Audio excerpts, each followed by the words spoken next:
நம்புவே இயேசுவை நம்புவே இயேசுவை நம்புவே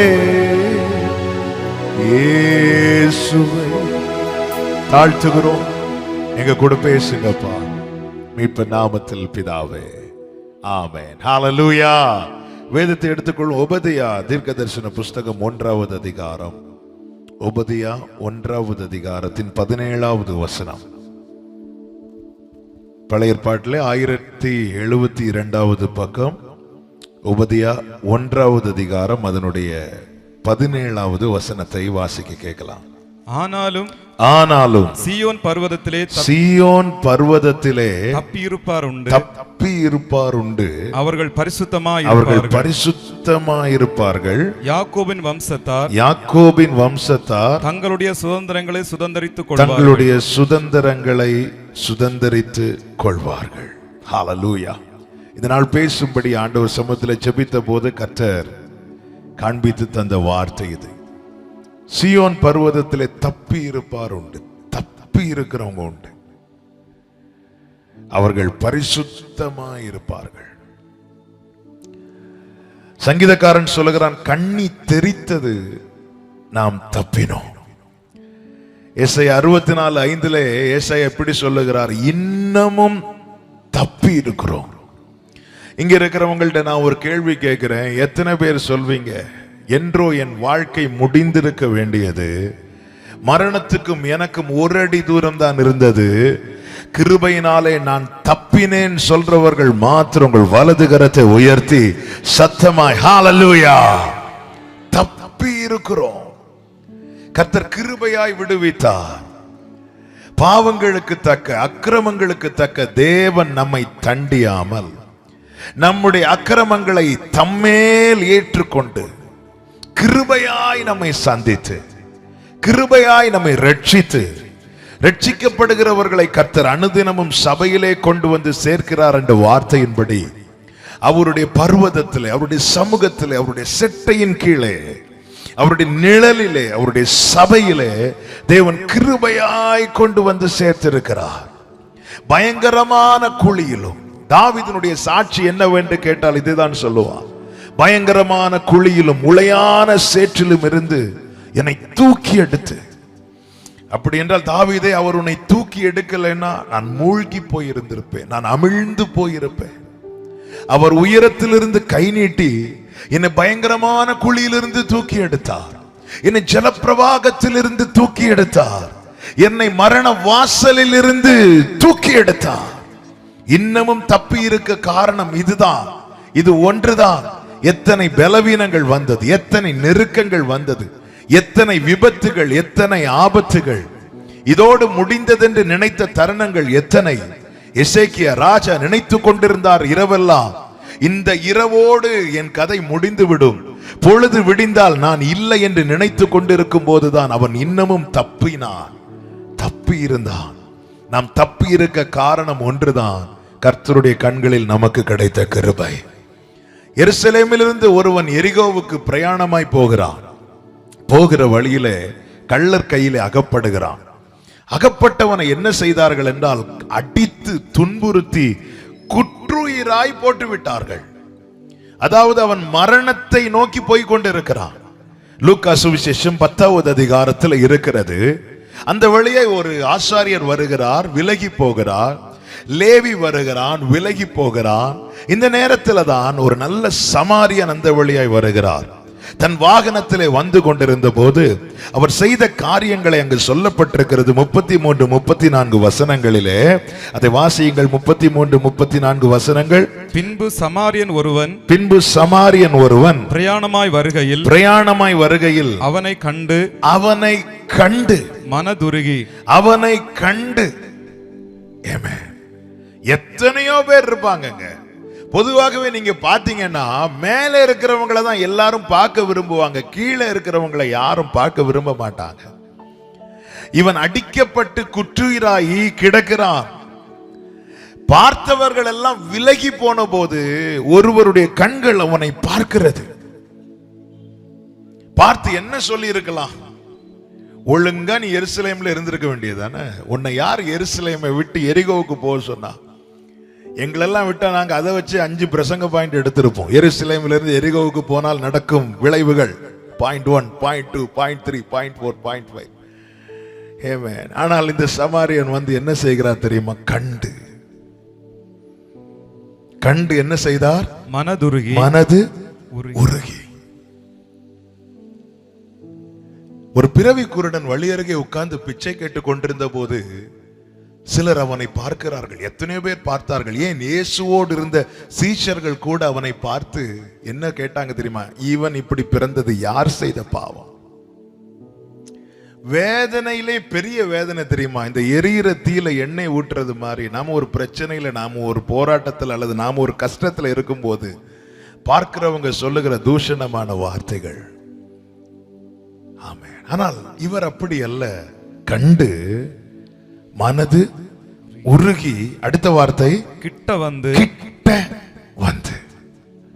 கண்டு மனது உருகி கிட்ட வந்து அவனுடைய காயங்களில் எண்ணெயும் காயங்களை ஆற்றி, அதாவது யாருமே இல்லாத ஒருத்தங்க வந்து பக்கத்துல கொஞ்ச நேரம் நின்னாலே அது பெரிய ஆறுதல். ஹல்லேலூயா. நம் தேவன் ஆறுதலின் தேவன். கண்டு அவர் விலகி போகவில்லை. கிட்ட வர வேண்டியவங்க எல்லாம் விலகி போறாங்க. ஆனால் இந்த சமாரியன் விலகி போகல. அவர் கண்டு மனதுருகி கிட்ட வந்து காயங்களை ஆற்றி தன் சுய வாகனத்தின் மேல் ஏற்றி கொண்டு, இந்த ஒரு காரியம் மட்டும் அந்த சமாரியன் செய்யாம இருந்திருந்தால் அந்த வாலிபன் தப்பி இருக்கவே முடியாது. ஹல்லேலூயா. இந்த ஒரு செயலை அவர் செய்ததனால மட்டும்தான் இன்னமும் தப்பி இருக்கிறோம். அவனுடைய சாட்சி என்னன்னு கேட்டா, எப்படிப்பா நீ உயிர் வாழ்ற? அவனுடைய சாட்சி ஒன்றே ஒன்றுதான், அழகான கண்கள் என்னை கண்டதாலே. கண்டு மனதுருகி. எல்லாம் இருக்கும்போது எல்லாருக்கும் நம்மள தெரியுவாங்க. தாவீது இன்னைக்கு எல்லாருக்குமே தெரியும். ஏன் தெரியுமா? தாவீது ராஜா ஆனதுனால. ஆனா அதே தாவீது எத்தனையோ வருஷமாய் காட்டுல தனிமையில் ஆடு மேய்த்து கொண்டிருந்தான். அந்த தாவீதை ஒரு கண்ணுக்கும் தெரியல. தெரிந்தவங்க கூட தாவீதை வெளிப்படுத்த தயங்கினாங்க. ஆனால் ஆண்டவர் சொல்லுகிறார், என் தாசனாகிய தாவீதை நான் கண்டு பிடித்தேன். நான் இன்னும் தப்பி இருக்கிறோம். எசேக்கியேல் 16வது அதிகாரம் ஒரு சனிக்கிழமை மதியம் இதை தியானித்துக் கொண்டிருந்த போதுதான் கர்த்தர் இந்த பாடலை கொடுத்தார், அழகான கண்கள். அதில் 6வது வசனம் இப்படி சொல்லப்பட்டிருக்கிறது, நான் உன் அருகே கடந்து வந்த போது உன்னை பார்த்து இதோ உன் காலம் பருவ. எசேக்கியேல் 16:6. நான் உன் அருகே கடந்து வந்து மிதிக்கப்படுவதற்கு ஏதுவாய் நீ உன் இரத்தத்தில் கிடக்கிற உன்னை பார்த்து, உன் இரத்தத்தில் கிடக்கிற உன்னை பார்த்து பிழைத்திரு என்றேன். உன் இரத்தத்தில் கிடக்கிற, நான் உன் அருகே வரும்போது நீ எப்படி இருந்தேன்னா இரத்தத்தில் கிடக்கிற. பொதுவாகவே பாத்தீங்கன்னா தெரியும், இந்த விபத்துகள் எல்லாம் நடக்கும்போது சின்ன அடிப்பட்டவங்களை உடனே ஈஸியா தூக்கிடுவாங்க. ஆனா ஒரு மேஜர் ஆக்சிடென்ட் நடந்து அவர் பிழைக்கிறதுக்கு வாய்ப்பே இல்லைன்னு வரும்போது எல்லாரும் தூக்க தயங்குவாங்கல்ல. எங்களுடைய சபையில ஒருவர் இப்படிதான் சில வருடங்களுக்கு முன்பதாக இந்த பார்வதிபுரம் தாண்டி கொஞ்ச தூரம் போனது ஒரு மேஜர் ஆக்சிடென்ட். தூக்கி எறியப்பட்டார். வந்து செக் பண்ணி பாக்குறாங்க. எல்லாரும் என்ன நினைச்சிட்டாங்கன்னா ஆள் அவுட்னு. யாருமே கிட்ட போகல. இவங்க இனி பிழைக்கிறதுக்கு வாய்ப்பு இல்லை, இவங்களை இனி காப்பாற்ற முடியாது, இனி இவங்களை தூக்க முடியாது, இனி இவங்களுக்கு வாழ்க்கை இல்லைன்னு நினைச்சா தெரிஞ்சவங்க கூட நெருங்கினவங்க கூட கிட்ட வர மாட்டாங்க, தள்ளி தான் நிப்பாங்க. இதுதாங்க உலகம். ஆனால் என் ஆண்டவராகிய இயேசு கிறிஸ்து எப்படிப்பட்டவர் தெரியுமா? உன் இரத்தத்தில் கிடக்கிற உன்னை பார்த்து செத்து போன்னு சொல்லல. சிலர் சொல்லுவாங்க தெரியுமா, ரொம்ப துடிச்சிட்டு கஷ்டப்பட்டுட்டு இருக்கும்போது முதல்ல சொந்தக்காரங்கெல்லாம் காப்பாற்றுவதற்கு பிரயாசப்படுவாங்க. காப்பாற்ற முடியாதுன்னு வரும்போது பாஸ்டர்ட்டையே ஜெபிக்க சொல்லுவாங்க, சீக்கிரம் வேதனைப்படுத்தாம எடுத்துக்க ஜெபம் பண்ணுங்க, சீக்கிரம் எந்த வேதனை இல்லாம எடுத்துக்க ஜெபம் பண்ணுங்க. உலகம் இப்படிதான் சொல்லும். ஆனா ஆண்டவர் வந்து பார்த்துட்டு என்ன சொல்றாருன்னா, பிளட் எல்லாம் போயிட்டுப்பா, இனி அவுட்டுப்பான்னு சொல்லல, பிழைத்திரு பிழைத்திரு. நாம் தப்பி இருக்க காரணம் இது ஒன்றுதான். நம்முடைய பலமோ, நம்முடைய சுயமோ, நம்முடைய திராணியோ, நம்முடைய திறமையோ ஒன்றுமே கிடையாது. அப்பா கண்ணில் கிடைச்ச கிருபை மாத்திரமே. கரங்களை உயர்த்தி ஹalleluya. அவர் என்ன செய்தார்? நம்மை மீட்டு, நம்மை விடுவித்து, நம்மை பாதுகாத்து, இந்த தீபத்தை அணையாமல் காத்து அவர் அவருடைய பர்வதத்தில், அவருடைய சமூகத்திலே கொண்டு வந்து சேர்க்கிறார். காணாமல் போன ஆட்டை போல வழி தப்பி போனோம். 99 ஆடுகள் மந்தையில் இருந்து அந்த காணாமல் போன ஒரு ஆட்டின் மேல் கவனம் வைத்து தேடி வந்த நல்ல மேய்ப்பன் தான் ஆண்டவராகிய இயேசு கிறிஸ்து. கூலிக்காக நிற்கிறவன் ஓடி போவான், ஆனால் இயேசு கிறிஸ்து நல்ல மேய்ப்பன், தன் ஆடுகளுக்காக தன் ஜீவனையே கொடுக்கிறவர். தேடி வந்து பார்த்தபோது புதரிலே இந்த ஆடு சிக்கி கொண்டிருந்தது. அவர் என்ன செய்திருக்க வேண்டும்? அந்த ஆட்டின் காலை அடித்து உடைத்திருக்க வேண்டும், அல்லது கசாபு கடைக்கு கொடுத்திருக்க வேண்டும். ஆனால் அவர் அதை செய்யவில்லை. அவர் மனதுருகுகிற கர்த்தர் தூக்கி எடுத்து தோள் மேல வைத்து கொண்டு வந்தார். இதுக்கு பேரு தான் கிருபை. ஹalleluya. இன்னைக்கு நாம் தேவ சமூகத்தில் நிற்க காரணம் என்ன? பிராகாரத்தில் கூட நிற்க தகுதி இல்லாத நம்மை பரிசுத்த ஸ்தலத்திலே கொண்டு வந்து நிறுத்தி அழகு பார்த்தாரு. இதுக்கு பேருதான் கிருபை. சீயோனிலே தப்பி இருப்பார் உண்டு. சீயோன் பர்வதத்தில் இன்னைக்கு நானும் நீங்களும் அப்பா சமூகத்திலிருந்து அவரை துதிக்கிறோம், அவரை ஆராதிக்கிறோம் என்றால், ஆமென். கோராகின் புத்திரர் இப்படி சொல்லுகிறார்கள், நாங்களோ உம்முடைய ஆலயத்தின் நடுவிலே உம்முடைய கிருபையை சிந்தித்துக் கொண்டிருக்கிறோம். எப்படி நினைக்கணும் தெரியுமா? நான் எப்படி ஆண்டவரே இங்க? எப்பவுமே ஆண்டவர் சமூகத்தில் இருக்கும்போது இந்த வார்த்தை, இந்த காரியத்தை ஆண்டவர் நினைக்க வச்சுட்டே இருப்பார். நான் எப்படி ஆண்டவரே இங்க? பரிசுத்தவான்கள் ஆராதிக்கிற கூட்டத்தின் நடுவில் நான் எப்படி ஆண்டவரே இங்க? நமக்கு நம்மளை பத்தி தெரியும்ல, நம்ம எப்படி இருந்தோம் நமக்கு தெரியும் அல்லவா? ஆமே. நம்ம இடத்துல ஒரு பலவீனமோ ஒரு குறையோ வெளிப்பட்டால் நம்ம கூட நெருங்கி பழகிறவங்க கூட நம்மை விட்டு விலகதான் செய்வார்கள். ஆனால் நம்முடைய நிறை குறை, நம்முடைய அந்தரங்கம் வெளியரங்கம் எல்லாம் அறிந்தும் அனாதி சிநேகத்தால் நான் உன்னை சிநேகித்தேன், ஆதலால் காருண்யத்தால் இழுத்து கொண்டேன் என்று சொன்னேன். ஆண்டவராகிய இயேசு கிறிஸ்து நம்மை கிருபையாய் அவர் சமூகத்திலே கொண்டு வந்து வைத்திருக்கிறார். ஹalleluya. ரட்சிக்கப்பட்ட கூட்டமே, உனக்கு ஒப்பானவன் யார்? நாம் தப்பி இருக்கிறோம். எகிப்திலிருந்து இஸ்ரவேலர் தப்பினது போல, சிங்கத்தின் வாய்க்கு, ஆமென், கரடியின் வாய்க்கும் தாவீது தப்பினது போல, கோலியாத்தின் கைக்கு தப்பினது போல, சவுலின் ஈட்டிக்கு தப்பினது போல, எத்தனை ஆபத்துகள், எத்தனை கண்ணிகள் தப்பி இருக்கிறோம். எதற்காக ஜீவனை தந்து தேவன் காக்கிறார்? எதற்காக அவருடைய சமூகத்திலே கொண்டு வந்து நம்மை நிறுத்தி இருக்கிறார் தெரியுமா? நோக்கம் ஒன்றுதான், அவர்கள் பரிசுத்தமாயிருப்பார்கள். கரங்களை உயர்த்தி ஹalleluya. அப்போ யார் வேணாலும் இயேசுவின் இடத்துல வரலாம். என்னிடத்தில் வருகிற ஒருவரையும் நான் புறம்பே தள்ளேன். யாருனாலும் வரலாம். இயேசுவின் இடத்தில் ஆயக்காரர்கள் வந்தார்கள், பாவிகள் வந்தார்கள். இதெல்லாம் தான் வேத பாரகருக்கும் பரிசேயருக்கும் தாங்க முடியல. இவங்களை எப்படி இவங்க கூப்பிடலாம்? யாருனாலும் வரலாங்க. எப்பேற்பட்ட பாவியும் இயேசுவின் இடத்துல வரலாம். கிருபை உண்டு. வந்தவர்கள் எப்படி வேணாலும் இருக்கலாம், லைசன்ஸ் ஆண்டவர் கொடுக்கல. இங்கேதான் கர்த்தர் என்ன செய்கிறார்? அழைத்து ரட்சித்து அவர்களை அவருடைய சமூகத்திலே கொண்டு வந்து அவர்கள் எப்படிப்பட்டவர்களா இருக்கும்படிக்கு செய்கிறாராம்? பரிசுத்தமா இருக்கணும்.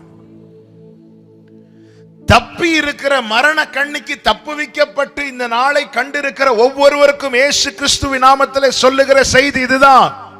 நீ கர்த்தருடைய சமூகத்திலே பரிசுத்தமாய் இருக்க வேண்டும். இதற்காகவே கர்த்தர் இன்னும் வைத்திருக்கிறார்.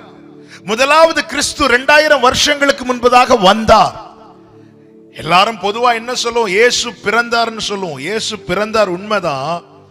அதனால அதை வைத்து எல்லாரும் என்ன சொல்லுவாங்க? இயேசுவுக்கு வயசு 2000 ஆச்சுன்னு. இல்ல, மத்தேயு லூக்கா சுவிசேஷத்தில் இயேசுவின் பிறப்பை குறித்து எழுதப்பட்டிருக்கிறது.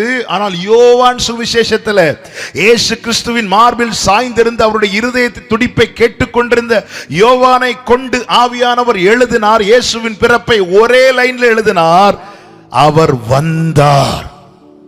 ஹல்லேலூயா. அவர் வந்தார்னா இதுக்கு முன்னாடி எங்கேயோ இருந்திருக்கிறார்ல. எங்க இருந்தார்? அதே 1:1 சொல்லப்பட்டிருக்கிறது, ஆதியிலே வார்த்தை இருந்தது, அந்த வார்த்தை தேவனிடத்தில் இருந்தது, அந்த வார்த்தை தேவனா இருந்தது, அந்த வார்த்தை மாம்சமாகி இந்த பூமியிலே இறங்கி வந்தார். அவர்தான் என் ஆண்டவராகிய இயேசு கிறிஸ்து. அவர் காலத்துக்கு உட்பட்டவர் அல்ல, காலங்கள் எல்லாமே அவருடைய கரத்தில தான் இருக்கிறது. சர்வத்தை மாற்றுகிறவர், ஆதியும் அந்தமுமானவர், முந்தினவரும் பிந்தினவருமானவர், இருக்கிறவராகவே இருக்கிறேன் என்றவர், ஆமென் என்றவர், மீண்டும் வரப்போகிறவர். அவர் முதலாவது வந்தபோது மனுக்குலத்துக்கு கிடைத்தது என்ன தெரியுமா? கிருபை மேல கிருபை. 2000 வருடங்களுக்கு முன்பதாக இந்த பூமியிலே ஆண்டவராக இயேசு கிறிஸ்து வெளிப்பட்டார். கிருபை மேல கிருபை கிடைத்தது. அவருடைய பிறப்பை அறிந்து வந்தவர்கள் சாஸ்திரிகள் மாத்திரமல்ல, மெய்ப்பர்களும் வந்தார்கள். சாஸ்திரிகள் யார்? படித்தவர்கள், ஞானிகள். அவர்கள் கொண்டு வந்த பொருட்களே அதற்கு சாட்சி இல்ல. நட்சத்திரத்தை பார்த்து வந்தவங்க.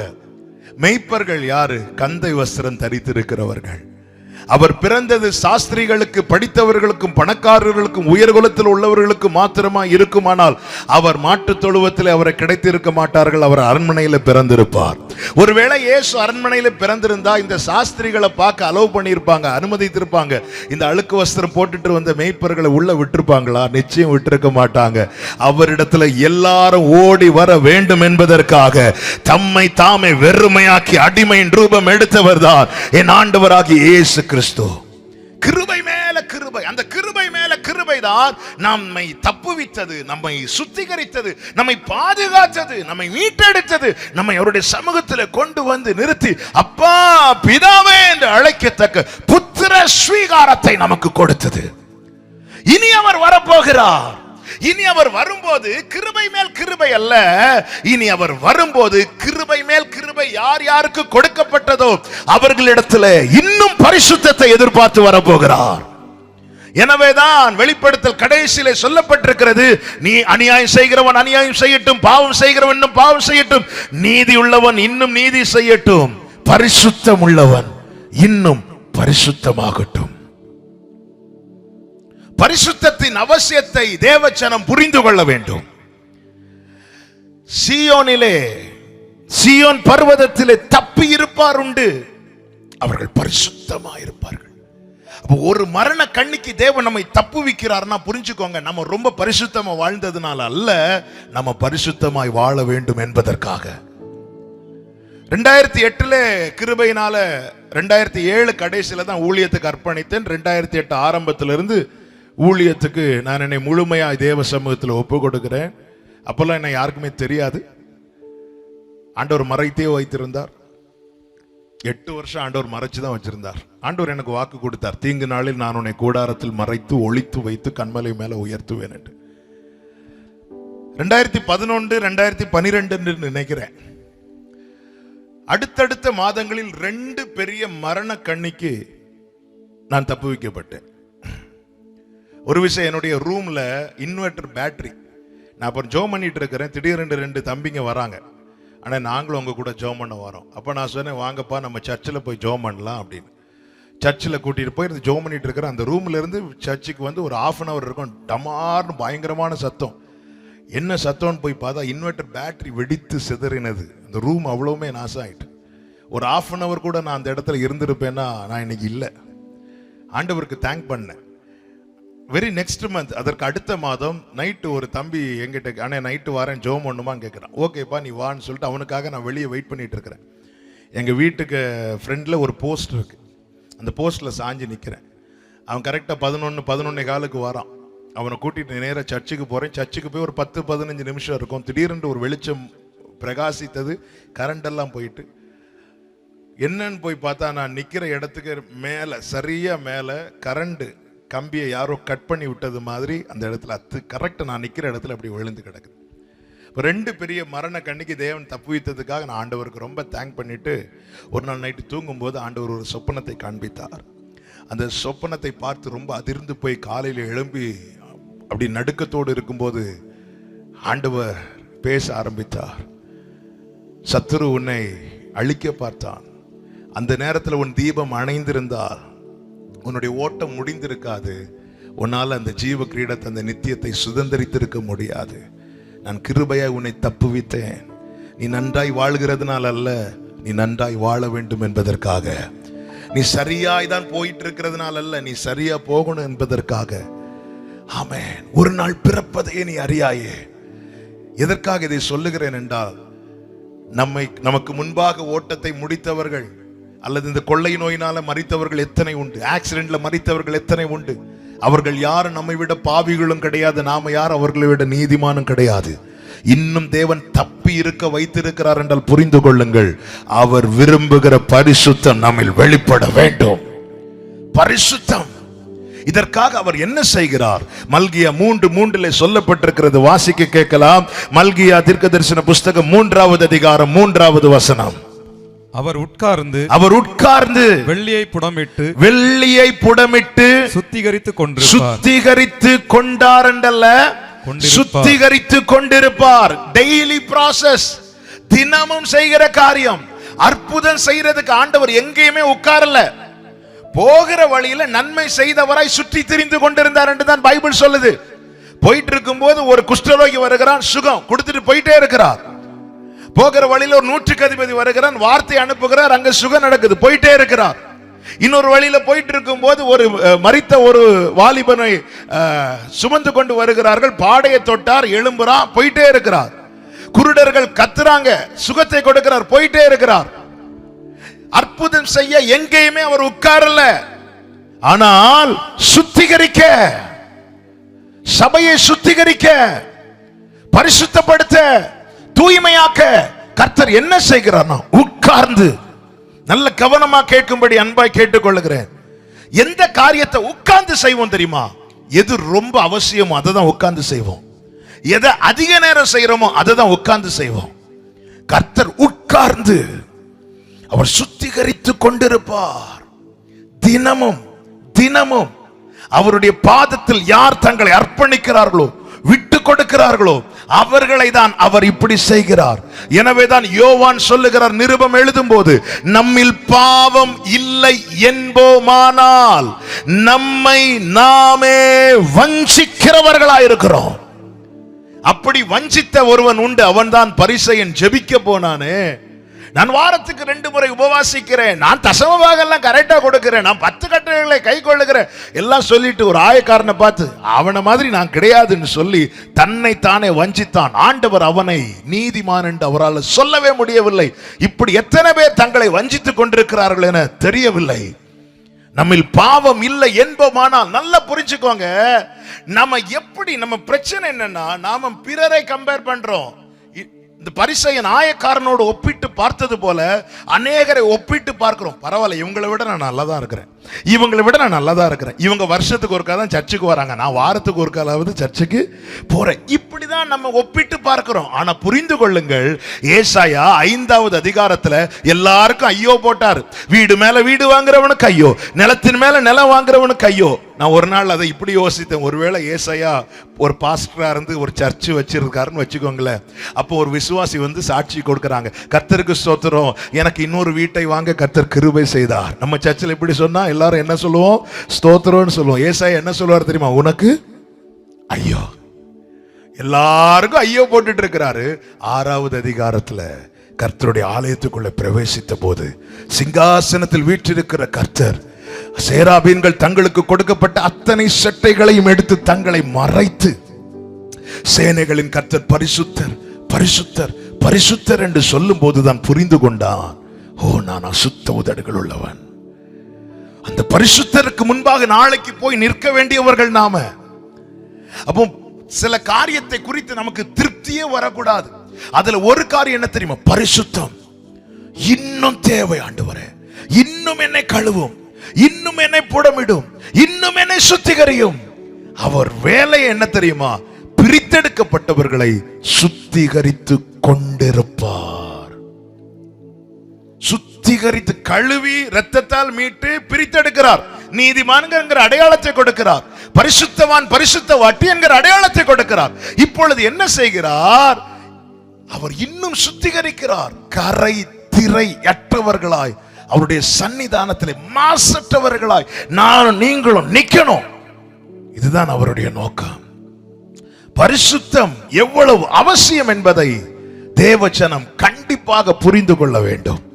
பரிசுத்தத்தின் அவசியம், ஏன் பரிசுத்தமாய் இருக்க வேண்டும், ஏன் பரிசுத்தம் தேவை என்பதை குறித்து சில காரியங்களை நான் சொல்லி ஜெபிக்கும்படி விரும்புகிறேன். கர்த்தர் நம்மோடு கூட பேசுவாராக. முதலாவது லேவியராகமம் 20வது அதிகாரம் அதனுடைய 26வது வசனத்தை வாசிக்க கேட்கலாம். லேவியராகமம் 20:26. கர்த்தராகிய நான் பரிசுத்தராய் இருக்கிறது போல நீங்களும் எனக்கேற்ற பரிசுத்தவான்களாய் ஏற்ற பரிசுத்தவான்களாய் இருப்பீர்களாக. நான் பரிசுத்தவான் என நானே திருப்தி அடையக்கூடாது. எனக்கு ஏற்றனா அவர் பார்க்கணும். ஓகே, அதனாலதான் அவர் என்ன செய்கிறார்? சுத்திகரித்துக் கொண்டிருப்பார். வெள்ளியை புடமிடுவது போல. வெள்ளியை புடமிடுவதை குறித்து ஒருவர் சொன்ன காரியத்தை நான் கேட்டேன். அவர் அதை நேராக பார்த்து சொன்னார். அதாவது வெள்ளியை புடமிடுவாங்க, களிம்பு நீங்க சுத்திகரிப்பாங்களாம். புடமிட்டு புடமிட்டு புடமிட்டு இப்படி பாப்பாராம். பார்த்துட்டு திருப்பியும் புடமிடுவாங்களாம். கொஞ்ச நேரம் புடமிட்டு திருப்பி பார்ப்பாங்களாம். பார்த்துட்டு திருப்பி புடமிடுவாங்களாம். பக்கத்துல பார்த்திருக்கிறவங்களுக்கு என்ன சொல்லுவாங்க? அதான் நல்லா ஆயிட்டு இல்ல, அதான் வெள்ளி கிளியர் ஆயிட்டு இல்ல, அதுக்கப்புறம் ஏன் திரும்பவும் புடமிடுறீங்கன்னு சொல்லும் போது அந்த புடமிடுகிறவர் இப்படி சொன்னாரா, அதை நான் பார்க்கும்போது என் முகம் அதுல தெரியணும், என் முகம் அதுல தெரியணும், அது வரைக்கும் நான் அதை புடமிட்டு தான் ஆகணும். கிறிஸ்து வெளிப்படும் போது நாம் அவரை எப்படி பார்க்க போறோம் தெரியுமா? குழந்தையாக அல்ல. எனவேதான் ஆண்டவராகிய இயேசு கிறிஸ்து எடுத்துக்கொள்ளப்பட்ட பிறகு, வானத்துக்கு ஏறி போன பிறகு, அண்ணாந்து பார்த்து கொண்டிருந்த சீஷர்களிடத்திலே தூதர்கள் வந்து என்ன சொன்னாங்க தெரியுமா? அவர் எப்படி வந்தாரோ அப்படியே வருவார் என்றல்ல, எப்படி போனாரோ அப்படி அவர் வரப்போகிறார். அவர் எப்படி வந்தார் தெரியுமா? ஆரம்பத்தில் குழந்தையா வந்தார். குழந்தையாய் வந்தார்ல, மரியாள் வயிற்றிலே உற்பத்தியாகி வெளிப்பட்டு குழந்தையாகி இயேசுவை பார்க்க சாஸ்திரிகள் வந்தாங்க, மேய்ப்பர்கள் வந்தாங்க. அந்த இயேசுவை கொலை செய்ய ஏரோது துடித்தான். அதன் பிறகு வளர்ந்தார், குமாரனானார். நம்முடைய பாவங்களை எல்லாம் சுமந்து தீர்த்து சிலுவையில் அடிக்கப்பட்டார், மரித்தார். எத்தனையோ தீர்க்கதரிசிகள் வந்தார்கள், மரணம் அவர்களை விழுங்கினது போல இவரையும் விழுங்கினது என்று நினைத்தார்கள். ஆனால் அவர்கள் அறியவில்லை, இவர் மரணத்தை விழுங்கினார். மூன்றாவது நாளிலே வேத வாக்கியங்களின்படி கர்த்தர் உரைத்தபடி எழுதி இருக்கிறபடி உயிர்த்தெழுந்தார். மகிமை பொருந்தினவராய் அவர் எடுத்துக்கொள்ளப்பட்டார். பிதாவின் வலது வாரிசத்தில் போய் உட்கார்ந்து இருக்கிறார். அவருக்கு என்றென்றைக்கும் மகிமையும் ஸ்தோத்திரமும் கனமும் உண்டாவதாக. இப்பொழுது தூதர்கள் சொல்றாங்க, அவர் எப்படி போனாரோ, வல்லமையோடு மகிமையோடு எப்படி போனாரோ அப்படியே அவர் வரப்போகிறார். அப்போ பிரித்தெடுக்கப்பட்ட தேவ பிள்ளை இனி இயேசுவை குழந்தைய பார்க்க மாட்டாங்க. இனி இயேசுவை எப்படிதான் பார்ப்பாங்க? மகிமை பொருந்தினவன். நம்ம கிறிஸ்துமஸ் வந்தாலே இயேசுவை எப்படி பார்க்க ஆரம்பிக்கிறோம்? நாம ஒரு குழந்தையா பார்க்கிறோம்ல. அவர் ராஜாங்க, ராஜாதி ராஜா. அவர் கர்த்தாதி கர்த்தர். அவர் தேவாதி தேவன். அவர் உறங்குவதும் இல்லை, அவர் தூங்குவதும் இல்லை. ஆனா டிசம்பர் வந்தா நாம சொல்லுவோம், தூங்கு தூங்கு பாலானில.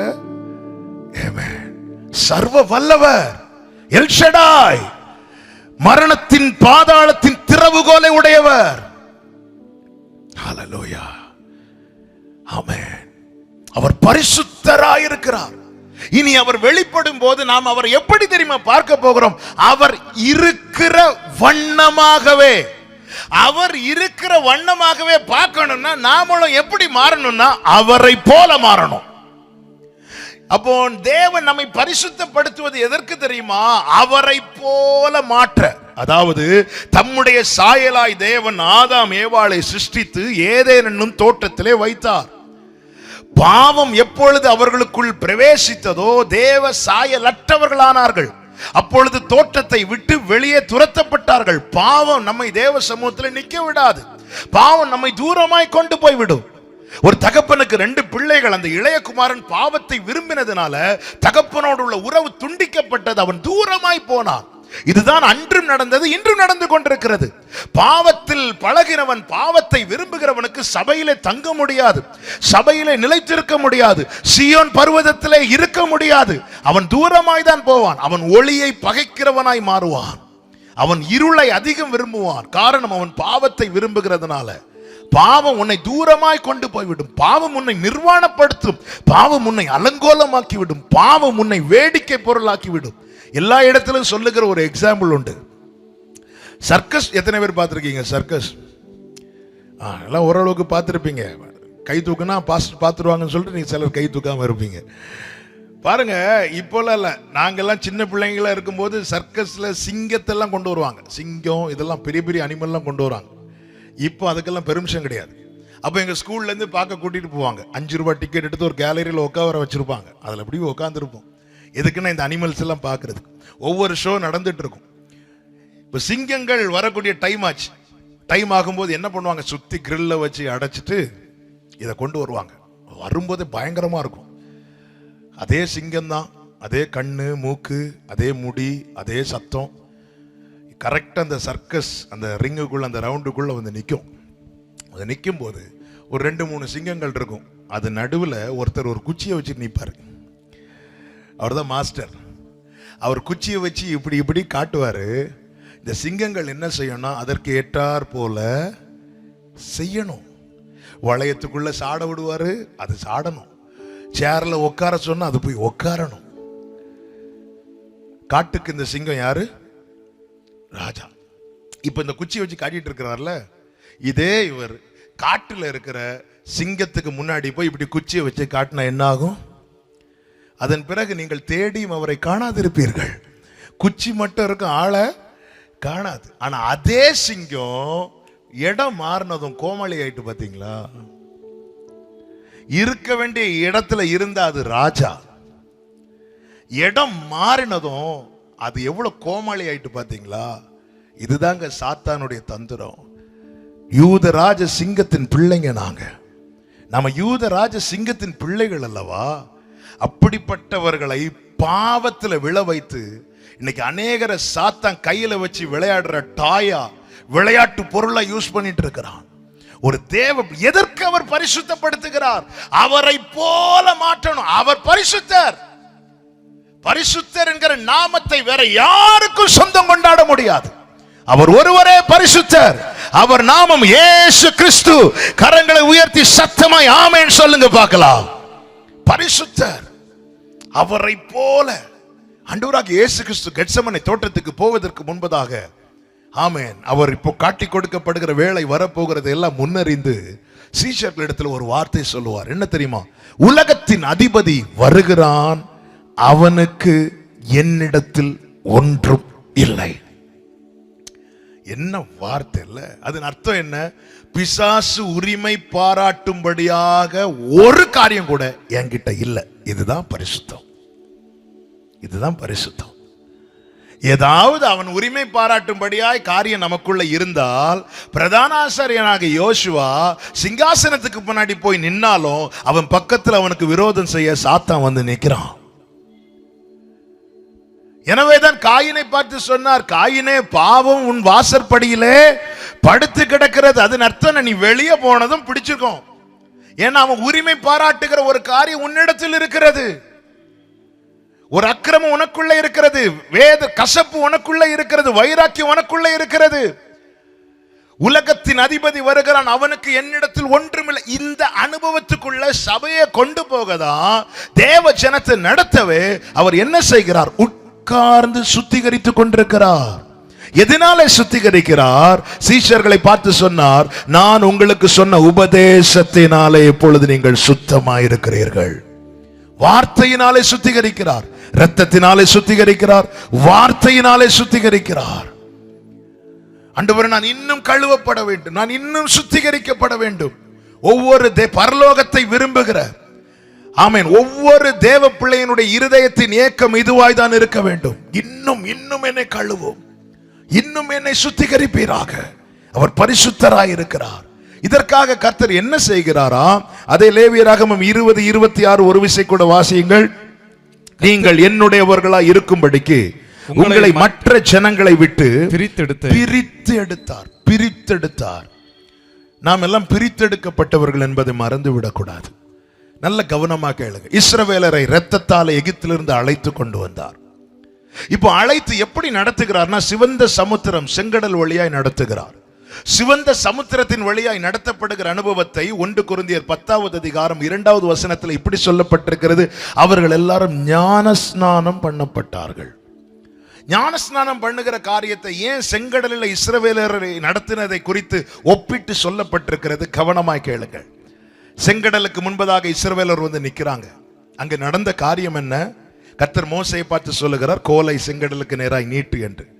கோல் நீட்டப்படுகிறது, சமுத்திரம் 2ஆக பிரிக்கப்படுகிறது. இப்பொழுது எல்லாரும் அதன் வழியாய் நடந்து மறுகரையில ஏறி நிற்கிறாங்க. இப்பொழுது மீண்டும் கோலை நீட்ட சொல்லுகிறார். அப்பொழுது என்ன ஆகிறது? சமுத்திரம் மீண்டும் மூடுகிறது. இதைதான் ஞானஸ்நானத்துக்கு ஒப்பனையாய் சொல்லப்பட்டிருக்கிறது. அப்ப 2 காரியம் நடக்கிறது. ஞானஸ்நானம் என்பது என்ன? திறக்கிறது, மூடுகிறது. என்ன திறக்கிறது, மூடுகிறது? கானானுக்கு போகும்படியான வாசல் இங்கே ஓபன் ஆகுது. மீண்டும் எகிப்துக்கு போகாதிருக்கும்படிக்கு வாசல் திருப்ப அடைக்கப்படுது. ஹல்லேலூயா. ஞானஸ்நானம் எனக்கு 18 வயசாச்சு, நான் ஞானஸ்நானம் எடுக்கணும். எதுக்கு ஞானஸ்நானம் எடுக்க? ஞானஸ்நானம் எடுக்கலைன்னா வீட்டில் சாப்பாடு தர மாட்டேங்கிறாங்க. இல்லை, இந்த பெந்தேகோஸ்தே வீட்டில் உள்ள பெரிய பிரச்சனையில் ஒன்று என்னன்னா, பிள்ளை 12ஆம் கிளாஸ் படித்தா கண்டிப்பாக ஞானஸ்நானம் எடுத்து ஆகணும். அவங்கெல்லாம் ஞானஸ்நானம் எடுக்கிறாங்க, நீ எடுக்கலையா? இது வெறும் சடங்கு இல்லைங்க, இது தேவன் பிரித்தெடுக்கிற அனுபவம். என்ன? நீ நித்தியத்துக்கு என்று நியமிக்கப்பட்டவன், நீ பரலோகத்தை நோக்கி பயணிக்கிறவன். மீண்டும் நீ எகிப்துக்கு போய்விடக் கூடாது. பழையன ஒளிந்தன, எல்லாம் புதிதாயின. அதுதான் வேதம் சொல்லுகிறது. ஒருவன் கிறிஸ்துவுக்குள் இருந்தால் அவன் புது சிருஷ்டி. அப்படி வந்தவர்கள் தான் துதித்து பாடினார்கள். அப்படி வந்தவர்கள் மேகத்துக்கு கீழாய் வைக்கப்பட்டு நடத்தப்பட்டார்கள். அப்படிப்பட்டவர்களுக்கு மன்னா கொடுக்கப்பட்டது. அப்படிப்பட்டவர்களுக்கு கன்மலையின் தண்ணீர் கொடுக்கப்பட்டது. ஆமென். ஏதோ சர்ச் மெம்பர்ஷிப் ஃபார்ம்ல ஞானஸ்நானம் எடுத்த தேதி நான் போடலைன்னா என்ன தப்பா நினைப்பாங்க. ஏமேன். சிலர் கல்யாணத்துக்குன்னு ஞானஸ்நானம் எடுப்பாங்க. ஞானஸ்நானம் எடுக்கலைன்னா கல்யாணம் பண்ணி கொடுக்க மாட்டோம். இது எவ்வளவு பெரிய விலையேற பெற்றது தெரியுமா? இயேசு கிறிஸ்து பிறந்த போது தூதர்கள் பாடினார்கள். எஸ், ஒருவன் ரட்சிக்கப்படும் போது பரலோகத்தில் சந்தோஷம் உண்டாகும். இயேசு கிறிஸ்து ஞானஸ்நானம் பெற்ற போது வானம் திறக்கப்பட்டது. எப்பொழுது இந்த உடன்படிக்கையை நாம செய்கிறோமோ அப்பொழுது பரலோகம் நமக்காக ஓபன் ஆகுது. இன்னும் இந்த ஞானஸ்நான உடன்படிக்கை கீழ்ப்படியாமல் யாராவது இருப்பீர்களே ஆனால் நாளைக்கு பார்த்துக் கொள்ளலாம், அப்புறம் பார்த்துக் கொள்ளலாம் என்று காலத்தை தள்ளாதிருங்கள். ஒரு நாள் பிறப்பதை நீ அறியாயே. இது நிச்சயம். ஞானஸ்நானம் நிச்சயமா எடுக்க வேண்டும். மனம் திரும்புதல் எவ்வளவு அவசியமோ அதே போல ஞானஸ்நான உடன்படிக்கை மிக மிக அவசியம். எதற்காக? அவர் நம்மை பிரித்தெடுக்கிறார், பரிசுத்தப்படுத்த. ஆமென். ஆண்டவரே, இன்னும் என்னை பரிசுத்தப்படுத்துங்க. இரண்டாவது ஒரு காரியம் பாருங்கள். மல்கியா 2:11 சொல்லப்பட்டிருக்கிறது. இந்த வசனத்தை வாசியுங்கள். மல்கியா 2:11.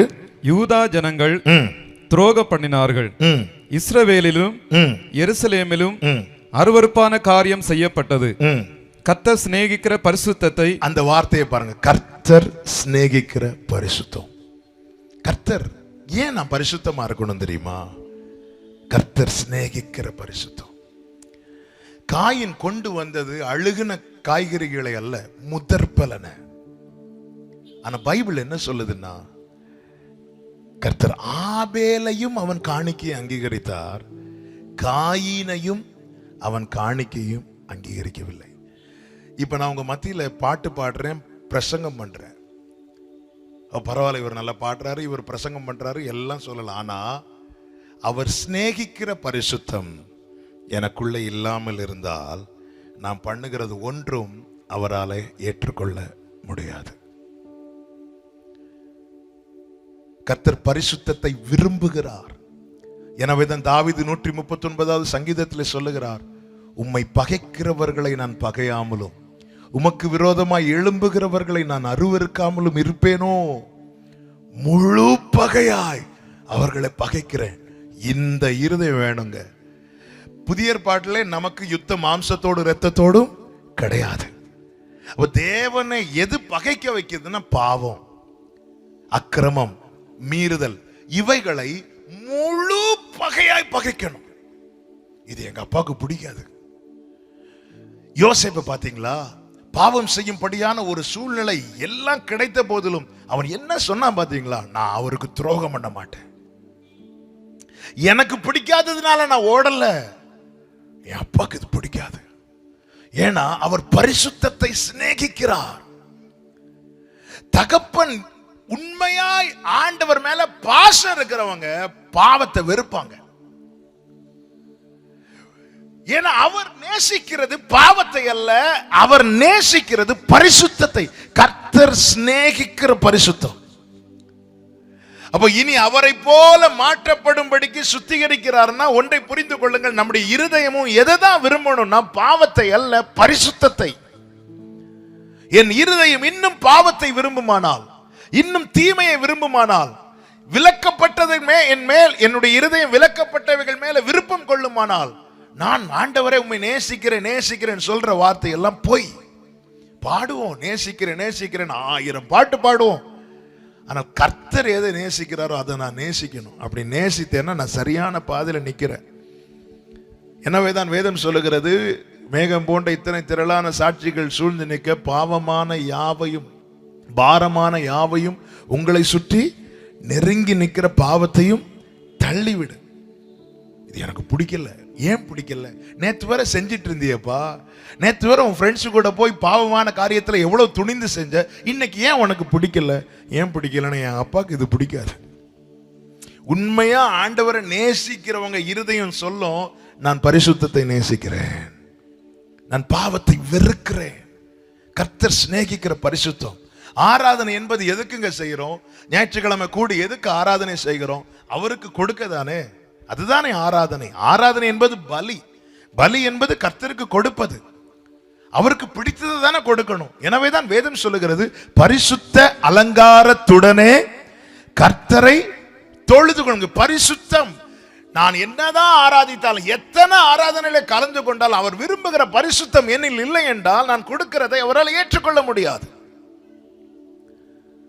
ஆமென். நான் வந்ததும் எனக்கு ஒரு கிளாஸ் தண்ணி கொடுத்தாங்க. அந்த டம்ளர் ரொம்ப கிளீனா இருந்துச்சு. அதுல இருக்கிற தண்ணீரை என்னால சந்தோஷமாய் நிறுத்தி நிதானமாய் குடிக்க முடிந்தது. இப்ப அதே டம்ளர் நல்ல அழுக்கு பிடித்து இருக்கிறது. ஆனா உள்ள இருக்கிற தண்ணி நல்ல தண்ணி, நல்ல கொதிக்க வச்ச தண்ணி, நல்ல தண்ணி. ஆனா டம்ளர் ரொம்ப அழுக்கா இருக்கு. அதுல அப்படியே கொடுக்கறாங்க. என்னால குடிக்க முடியுமா? இல்ல உங்களால குடிக்க முடியுமா? இல்லையே. கொஞ்சம் 10 நிமிஷத்துல கல்யாண வீட்டுல சாப்பிடுற சாப்பாடுக்கு போடுற இலை அது கழுவி கொண்டு வந்தாலும் திரும்பியே நம்ம கழுவிட்டு தான் சாப்பிடுறோம். சேரெல்லாம் தொடச்சி போட்டாலும் நம்ம உட்கார்றதுக்கு முன்னாடி கர்ச்சீஃப் எடுத்து ஒரு வாட்டி கூட நம்ம தொடச்சிட்டு தானே உட்கார்றோம். எவ்வளவு வேணும் மாசு இல்லாதவர், தீமையை பார்க்க மாட்டாத சுத்த கண்ணன். எவ்வளவு பெரிய தேவனை ஆராதிக்கிறோம் தெரியுமா? கிருபையில நிக்கிறோம். அதே நேரத்தில் ஒன்றை மறந்து விடக்கூடாது, அவர் எதை நேசிக்கிறார்? பரிசுத்தத்தை சிநேகிக்கிறார். எனவேதான் நடுக்கத்தோடு களி கூறுங்கள். நான் தேவ சமூகத்தில் வரும்போது எப்படி வருகிறேன்? அநேகரை பார்த்தீங்கன்னா தெரியும், ஞாயிற்றுக்கிழமைக்காக சனிக்கிழமை ஆயத்தமாவாங்க. அதுக்கப்புறம் அடுத்த சனிக்கிழமை தான் அவங்களுக்கு ஞாபகமே வரும். ஞாயிற்றுக்கிழமைக்காக சனிக்கிழமை ஆயத்தமாகிறோமே, திங்கக்கிழமைக்காக ஞாயிற்றுக்கிழமை ஆயத்தமாகிறோமா? செவ்வாய்க்கிழமைக்காக திங்கக்கிழமை ஆயத்தமாகிறோமா? நம் கூடி வரும்போது மாத்திரம் வருகிறவர் அல்ல, நம் கூடவே வருகிறவர், நம் ஆராதிக்கிறவர். நம்ம அநேகர் என்ன நினைக்கிறோம்னா, ஆமீன் போட்டது நாம வீட்டுக்கு போறது மாதிரி அவரும் அங்க போயிருவார். இல்ல, கூடி வரும்போது மாத்திரம் வருகிறவர் அல்ல, கூடவே வருகிறவர். அதனாலதான் தாவீது சொல்றார், உம்முடைய ஆவிக்கு மறைவாக நான் எங்கே போக முடியும்? எங்கே ஓடுவேன்? கர்த்தர் பார்க்கிறார், கர்த்தர் கவனிக்கிறார். செம்மையானவனை தான் அவருடைய முகம் நோக்கி இருக்கிறது. கர்த்தருடைய கண்கள் எல்லா மனுபுத்திரரையும் பார்க்கிறது, செம்மையானவனை நோக்கி இருக்கிறது. அதன் அர்த்தம் என்ன? எல்லாரையும் பார்ப்பார். அவர் சிநேகிக்கிற பரிசுத்தம் யாரில் வெளிப்படுகிறதோ அவங்கள பார்த்துட்டே இருப்பார். அல்லேலூயா. என்ன நீங்க பார்த்தா மட்டும் போதாது ஆண்டவரே, என்ன நீங்க பார்த்துட்டே இருக்கணும் ஆண்டவரே. எத்தனை பேர் அதை விரும்புறீங்க? ஒரு வார்த்தை உங்க வலது கரத்தை உயர்த்தி சொல்லுங்க பார்க்கலாம். என்ன நீங்க பார்த்தீங்க, உமக்கு ஸ்தோத்திரம். என்ன நீங்க பார்த்துட்டே இருக்கணும் ஆண்டவரே, என்ன நீங்க பார்த்துட்டே இருக்கணும் ஆண்டவரே. சகரியாவில் இருக்கிறது, என் கண்களால் நான் அதை பார்த்து கொண்டே இருக்கிறேன். பார்த்துட்டே இருக்கணும். செம்மையானவனை அவருடைய முகம் நோக்கி இருக்கிறது. எவ்வளவு காரியங்களை நம்ம போகும்போதெல்லாம் பார்க்கிறோம், வரோம்ல. எது நம்முடைய கவனத்தை இழுக்குதோ, நம்ம வண்டியில போனாலும் நிறுத்தி அதை திரும்பி பார்ப்போம். யாரில் பரிசுத்தம் வெளிப்படுகிறதோ அவர்கள் பரலோகத்தின் கவனத்தை இழுக்கிறார்கள் தங்கள் பக்கம். ஹல்லேலூயா. இந்த கூட்டத்தின் நடுவில் என் கண்ணுக்கு கொஞ்சம் பேரை தான் பார்க்க முடியும், ஒழுங்கா பார்க்க முடியும். ஆனால் கர்த்தர் உலாவுகிறவர். அவர் இங்க யார் பக்கத்துல நிப்பாங்கன்னு கேட்டா, இதுல யாரில் அதிகமான பரிசுத்தம் வெளிப்படுகிறதோ அவங்க கிட்டதான். எனவேதான் சபைகளுக்கு சொல்லும் போது சொல்லுகிற, உன் கிரியைகளை அறிந்திருக்கிறேன், உன் கிரியைகளை அறிந்திருக்கிறேன்.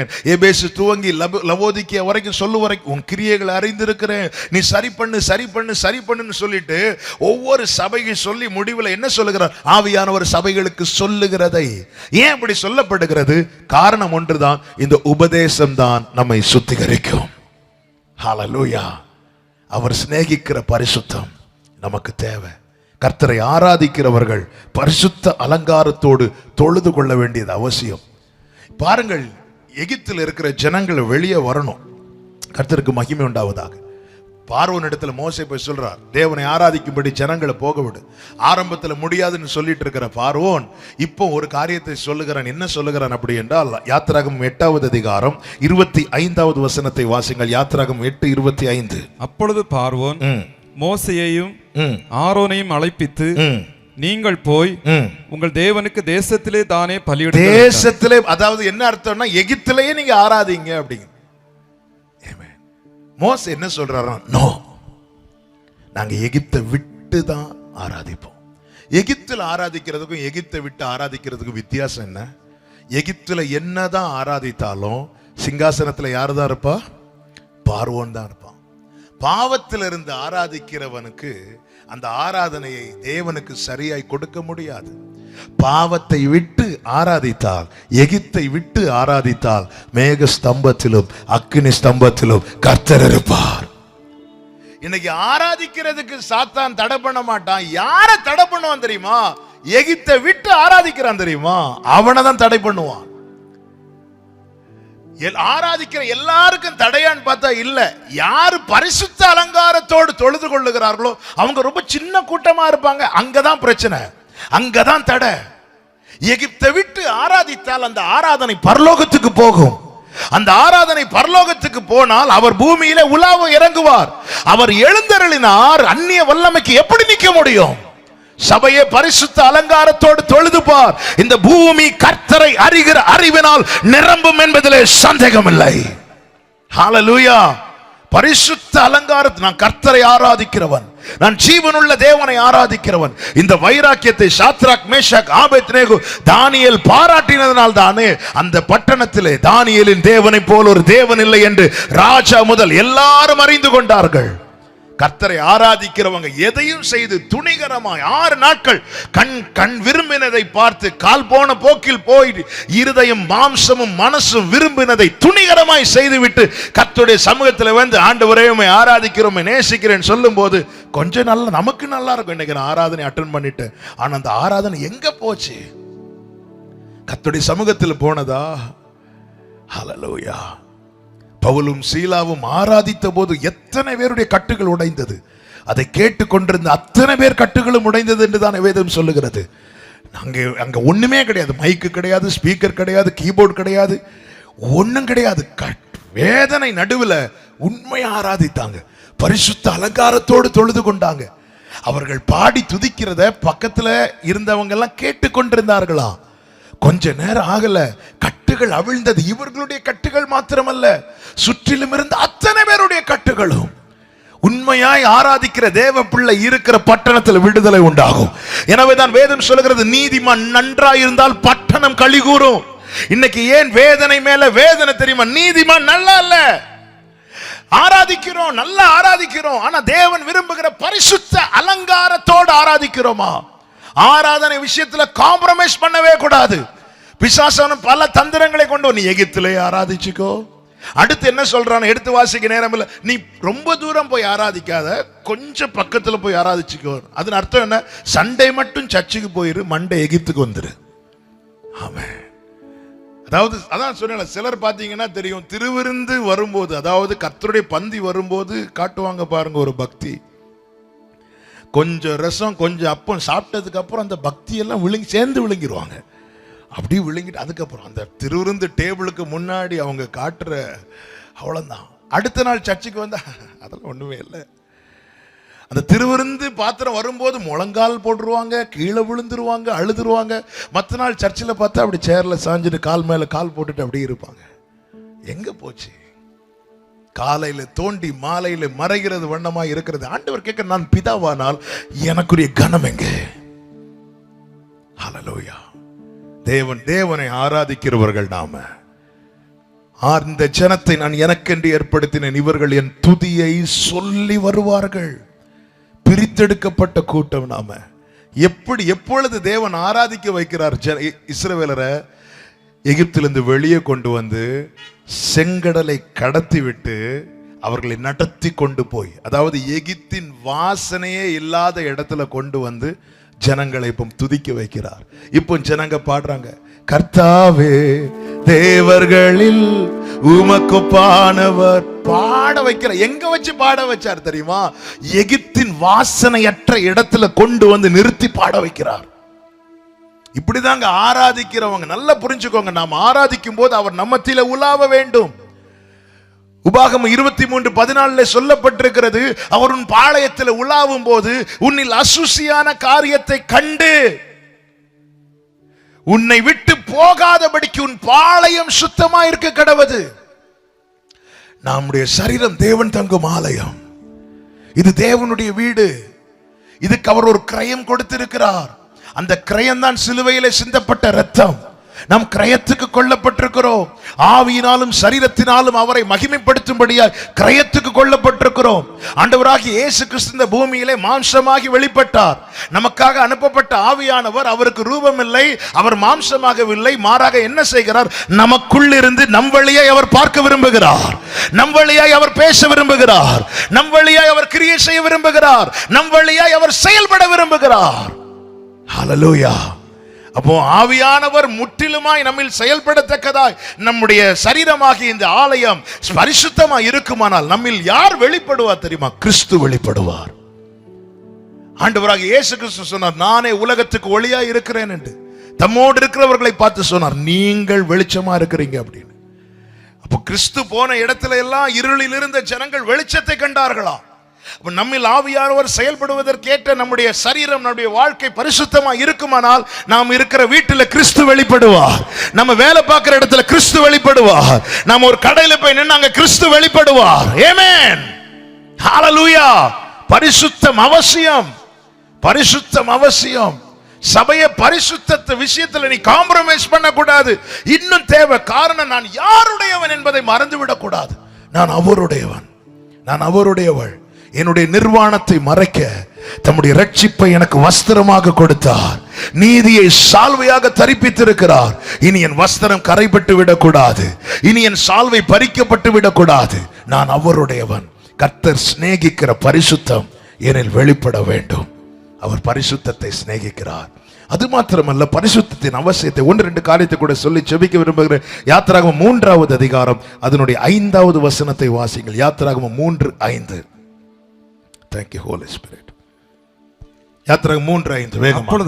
அப்பொழுது அவர் இங்கே கிட்டி சேராயாக கால்களில் இருக்கிற பாதரட்சையை கழட்டி போடு, நீ நிற்கிற இடம் பரிசுத்த பூமி. நல்ல கவனமா கேளுங்க. ஒரே பர்வதம் மட்டும் மோசே ஆடுகளை மேய்த்து கொண்டு வரும்போது அங்கு ஒரு முட்செடி எரிந்து கொண்டிருக்கிறது. அது ஒரு அற்புத காட்சி. 2வது 3வது வசனத்தில் சொல்லப்பட்டிருக்கிறது, அது வெந்து போகவில்லை. அப்ப மோசே என்ன சொல்லுகிறார் என்றால், 3வது வசனம், நான் கிட்ட போய் இந்த அற்புத காட்சியை பார்ப்பேன் என்று சொல்லி அவன் கிட்டே போகிறான். அவன் கிட்டி வருகிறதை கர்த்தர் கண்டு என்ன சொல்லுகிறார்னா, 5வது வசனம், இங்கே கிட்டி சேராயாக. நீ நிக்கிற இடம் பரிசுத்த பூமி. நல்ல கவனமா கேளுங்க. அவன் எங்கே நிற்கிறான்? பரிசுத்த பூமியில நிற்கிறான். ஆனா எப்படி நிற்கிறான்? பரிசுத்தம் இல்லாமல் நிற்கிறான். அவன் எங்கே நிற்கிறான்? பரிசுத்த பூமியில நிற்கிறான். ஆனா எப்படி நிற்கிறான்? பரிசுத்தம் இல்லாமல் நிற்கிறான். என்னுடைய கேள்வி இதுதான், பரிசுத்தம் இல்லாமல் பரிசுத்த ஸ்தலத்தில் ஒருவனுக்கு நிற்க முடியுமா?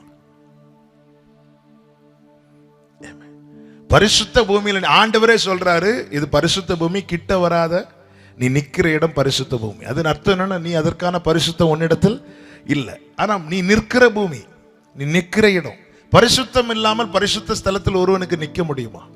முடியாது. அப்படி இருந்தும் நிக்க காரணம் என்ன? அதுக்கு பேர் தான் கிருபை. ஹல்லேலூயா, ஹல்லேலூயா, கிருபை. நல்ல கவனிங்க. இப்போ நிக்கிறான், எதை பார்க்கிறான் அப்படின்னா அற்புத காட்சியை பார்க்கிறான். ஆனா இவனுக்கு ஆசை என்ன அப்படின்னா, நான் கிட்ட போய் பார்க்கணும். கிட்ட போய் பார்த்தா யாரை பார்க்கலாம் தெரியுமா? அற்புதத்தை அல்ல, அற்புதரை. இப்போ ஆண்டவர் அவனை ஸ்டாப் பண்றாரு. ஸ்டாப் பண்ணிட்டு என்ன சொல்றாருன்னா, மோசே, நிக்கிறதுக்கு தேவை கிருபை, நெருங்கிறதுக்கு தேவை பரிசுத்தம். ஹல்லேலூயா. இன்னைக்கு நிறைய அற்புதங்களை பார்க்கிறோம், கிருபையில பார்க்கிறோம். நாம் கண்ட அற்புதங்கள் எதனால பார்க்கிறோம் தெரியுமா? கிருபையில. அற்புதரை பார்க்கணும்னு விரும்புறான் தெரியுமா? அவன் தான் பரிசுத்தத்துக்காக எங்குவான். அற்புதத்தை பார்த்தா போதுமா? அற்புதரை பார்க்கணுமா? ஹல்லேலூயா. கிருபையில நிக்க தேவை கிருபை, நெருங்க தேவை பரிசுத்தம். ஆமென். எத்தனை அற்புதங்களை பார்க்கிறோம், கிருபையா நிக்க வச்சிருக்கார். இன்னைக்கு இதுல திருப்தி அடைகிறோம். மோசேக்கு இதுல திருப்தி இல்ல, நான் கிட்ட போணும்.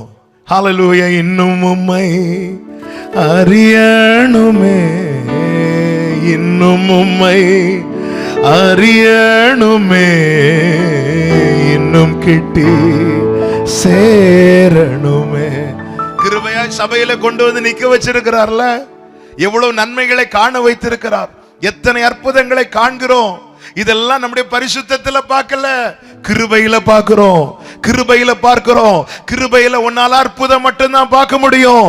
அற்புதரை பார்க்கணும்னா தேவை பரிசுத்தம். எனவேதான் வேதம் சொல்கிறது, பரிசுத்தம் இல்லாமல் ஒருவனும் கர்த்தரை தரிசிக்க முடியாது. நாளை அவர் வரப்போகிறார்.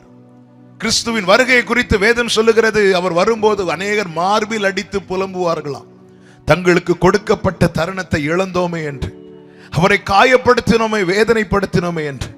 ஒரு கூட்டத்தார் ஓடி போய் ஒளிவார்களாம். ஏன்னா அந்த பிரசனத்துக்கு முன்னாடி நிக்க முடியாது. ஆனால் ஆயத்தமாக்கப்பட்ட மணவாட்டி எதிர்கொண்டு ஆவலாய் போவாளாம். இதற்காக தான் காத்திருந்தோம். இவர் நம்மை ரட்சிப்பார், இவர் நம்முடைய கண்ணீரை எல்லாம் துடைப்பார். இதற்காகவே காத்திருந்தேன், இதற்காகவே காத்திருந்தேன். எனக்கு இன்னும் கிட்ட போன ஆண்டவரே, எப்படியோ நின்னா போதும்பா. நிக்கிறதுக்கு தேவை கிருபைங்க. கிருபையா கொண்டு வந்து நிறுத்திட்டார். இனி அவருடைய எதிர்பார்ப்பு என்ன தெரியுமா? நீ நெருங்கணும், நெருங்கணும். நெருங்க தேவை பரிசுத்தம். மோசேட்ட சொல்ற, உன் காலில் இருக்கிற பாதரட்சியை கழட்டி போடு. எது எது பரிசுத்த குலைச்சலை உனக்குள்ளே உண்டாக்குதோ அதை தூக்கி போடு. ஆமென். ஹல்லேலூயா. கர்த்தரை தரிசிக்கும்படி அழைக்கப்பட்டிருக்கிறோம். இன்னைக்கு விசுவாசத்துல பார்க்கிறோம், நாளைக்கு அவரை நாம முகமுகமாய் பார்க்க போகிறோம். அவருடைய பிரசனத்துக்கு முன்னாடி நிற்க தகுதி உள்ளவன் யார் தெரியுமா? பரிசுத்தம் உள்ளவன். இப்ப மோசே மனசுல ஒரு காரியத்தை வச்சுட்டான், ஓகே எனக்கு நெருங்கி ஆகணும். அதன் பிறகு மோசேயை பார்த்தீங்கன்னா தெரியும், ஒவ்வொரு முறையும் தேவ சமூகத்துல போய் நிற்கிறான். இப்ப இஸ்ரவேலர்கள் எல்லாரும் இரத்தத்தால மீட்கப்பட்டு மேகத்துக்கு கீழே கொண்டு வராங்க. எல்லாரும் எதனால மீட்கப்படுகிறார்கள்? வேதம் சொல்லுகிறது கிருபை. இப்ப கிருபையினால மோசே மட்டுமல்ல, ஒரு கூட்டம், ஒரு திரள் கூட்டம் இஸ்ரவேலர்கள் நிற்கிறாங்க. எல்லாரும் கிருபையில நிற்கும் போது கர்த்தர் மீண்டும் பேச ஆரம்பிக்கிறார். யாத்திராகமம் அதனுடைய 24வது அதிகாரம் 2வது வசனத்தை வாசிக்க கேட்கலாம். யாத்திராகமம் 24:2. மோசே மாத்திரம் கர்த்தரிடத்தில் சமீபித்து வரலாம். மோசே, அதுக்கு முந்தின வசனத்திலிருந்து வாசிங்க. பின்பு அவர் மோசேயை நோக்கி நீயும் ஆரோனும் நாதாபும் அபியூவும் இஸ்ரவேலின் மூப்பரில் 70 பேரும் கர்த்தரிடத்தில் ஏறி வந்து தூரத்திலிருந்து பணிந்து கொள்ளுங்கள். மோசே மாத்திரம். இன்னைக்கு நம்ம தூரத்திலிருந்து பணிகிறோம்ல. அவர் வானத்தில் இருக்கிறார், சிங்காசனத்தில் இருக்கிறார், உன்னதத்தில் இருக்கிறார். நாம் பூமியிலிருந்து பணிந்து கொண்டிருக்கிறோம். இது நமக்கு பாராட்டின கிருபை. ஆனால் பரிசுத்தத்தின் மேன்மை என்ன தெரியுமா? இப்பொழுது கர்த்தர் சொல்லுகிறார், 2வது வசனம், மோசே மாத்திரம் கர்த்தரிடத்தில் சமீபித்து வரலாம். அடுத்த வார்த்தை, அவர்கள் வேற யாரும் வரக்கூடாது. என கேட்கிற அன்பு சகோதரா சகோதரி, இதே காரியம் நடக்க போகிறது. 2000 வருடங்களுக்கு முன்பதாக ஆண்டவராக இயேசு கிறிஸ்து வந்து மோசே மாத்திரவா, ஆரோன் மாத்திரவா, லேவி மாத்திரவான்னு அழைக்கல. மாறாக எப்படி அழைத்தார் தெரியுமா? வருத்தப்பட்டு பாரம் சுமக்கிறவர்களே, நீங்கள் எல்லாரும் என்னிடத்தில் வாருங்கள். இதுதான் கிருபை. இந்த அழைப்பு எல்லாருக்கும் கொடுக்கப்பட்டது. ஆமென். பரிசேயர்களுக்கும் கொடுக்கப்பட்டது, சதுசேயர்களுக்கும் கொடுக்கப்பட்டது. உயிர்த்தெழுதல் உண்டென்று சொல்லுகிறவர்களுக்கும் கொடுக்கப்பட்டது, உயிர்த்தெழுதல் இல்லை என்று சொல்லுகிறவர்களுக்கும் கொடுக்கப்பட்டது. வேத பாரகருக்கும் கொடுக்கப்பட்டது, இஸ்ரவேலருக்கும் கொடுக்கப்பட்டது, யூதருக்கும் கொடுக்கப்பட்டது, புறஜாதியருக்கும் கொடுக்கப்பட்டது, ஆயக்காரனுக்கும் கொடுக்கப்பட்டது, பாவிக்கும் கொடுக்கப்பட்டது, எல்லாருக்கும் கொடுக்கப்பட்டது. ஆமென். இனி ஆண்டவர் வரப்போகிறது எல்லாரையும் அழைக்கிறதுக்கல்ல, தம்முடையவர்களை. அழைக்கப்பட்டவர்கள் அநேகர், தெரிந்து கொள்ளப்பட்டவர்கள் சிலர். எப்படி இருக்கும்? நாம் ஒரு கூட்டத்தில் நிற்கும் போது, ஆமென், ஒரு பெரிய விவிஐபி வந்து அந்த ஒரு நபரை மட்டும் கூப்பிட்டு, மோசே மாத்திரம் வரலாம், வேற ஒருத்தர் வரக்கூடாது. ஏமே, கைவிடப்பட்டவர்களுடைய வலி என்பது மிகப்பெரிய வலி. அந்த வலி யாருக்கும் வந்துவிடக் கூடாது என்றுதான் இந்த மாலை வேளையில கர்த்தர் பேசி கொண்டிருக்கிறார். கிருபையாய் கொண்டு வந்துட்டார். இன்னைக்கு இந்த சத்தத்தை கேட்க வைத்துக் கொண்டிருக்கிறார். பாவத்தை தூக்கி போட்டுவிடு. பாவத்தினால உனக்கு என்ன நன்மை கிடைத்தது? சில நேரம் சந்தோஷம் கிடைச்சிருக்கும். அற்ப நேர சந்தோஷத்துக்காக, இந்த அற்ப நேர சந்தோஷத்துக்காக நித்தியத்தை இழந்துராத. அந்த மேன்மை, அந்த மகிமை இழந்து விடாத. கண்களை மூடி திறக்கிறதுக்குள்ள இந்த ஆயுள் முடிந்து விடும். 2022 இப்பொழுது ஆரம்பித்தது போல இருக்கிறது. இன்னும் ஒரு வாரம் வந்தா 2 மாசம் அவுட். ஒவ்வொரு நாள் முடிய நம்முடைய ஆயுசுல ஒரு நாள் குறைகிறது என்பதை மறந்து விடக்கூடாது. ஒவ்வொரு வாரம் முடிய நம்முடைய ஆயுசுல ஒரு வாரம் குறைகிறது என்பதை மறந்து விடக்கூடாது.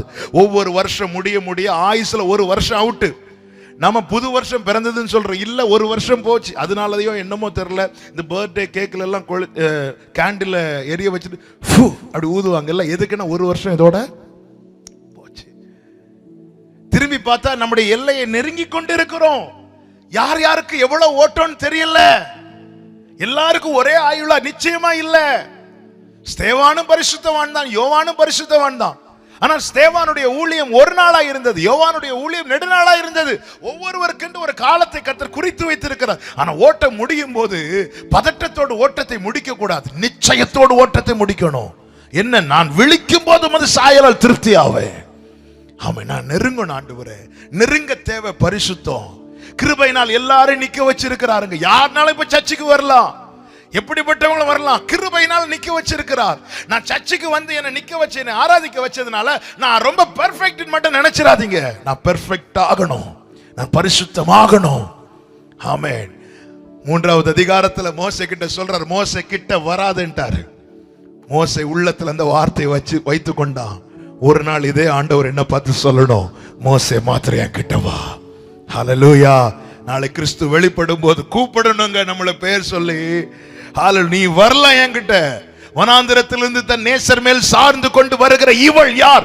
எல்லா கண்களும் பார்ப்பாங்க. இன்னைக்கு எதை நம்ம ஆண்டவரே, இவங்க என்ன தள்ளிட்டாங்க, இவங்க என்ன கூப்பிடல, இவங்க ஃபங்க்ஷனுக்கே என்ன கூப்பிடல. இல்ல, அதுவும் இந்த கொரோனா காலத்துல ஃபங்க்ஷனுக்கு 50 பேர் தான், 100 பேர் தான் இருக்கணும்னு கவர்மெண்ட் ஆர்டர் போட்டதும் எவ்வளவு பேர் ரொம்ப முக்கியமானவங்களை வச்சுட்டு மீதி எல்லாம் தள்ளி இருப்பாங்க.